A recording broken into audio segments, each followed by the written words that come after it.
እንግዲህ ይሄ ቪዲዮ ሀገር ውስጥም ከሀገር ውጭም ያሉት ኢትዮጵያውያን ጋር እንዲደርስ ሁሉም ሰው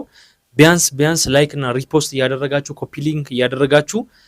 ሚሊዮኖች ጋር መድረስ አለበት። ብዙዎቻችሁ ይሄ ልጅ አምጥተ ስቱዲዮ አሰራው ይምጣ እናግዘዋለን ደግፈዋለን ይሄ ልጅ ዳግማዊ ጥላሁን ገሰሰ መሆን ይችላል ሀገራችንንም ሊያስጠራ ይችላል የነበረበት አካባቢም በትራንስፖርት በጸጥታ ምክንያት ትንሽ ብዙ ጥሩ ስላልነበረ ወደ 600 ምናምን አካባቢ ኪሎ ሜትር ነው ያም ስላልሆነ በፕሌን ነው እዚህ የመጣው ከአጎቱ ጋር ብዙ ሰፖርት እንፈልጋለን አካውንት ተከፍቷል አካውንት ላይ የምትችሉትን ያህል ሁላችሁም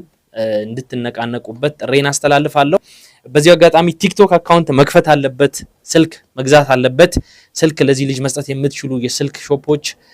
ሜንሽን አድርጉልኝ ቪዲዮ ላይ አጫናንቋቸው ጽድት ያለ ስልክ እንደሚሰጠው ተስፋ አደርጋለሁ የኢትዮጵያ ህዝብ እንድትረዱኝና ህልሜን እንድታሳኩልኝ ጠይቃለሁ እኔ ደግሞ ትልቅ ቦታ ደርሼ የኢትዮጵያ ጎበዝ ዘፋኝ ሆኜ አርቲስት ሆኜ ሁለታችሁን እከፍላለሁ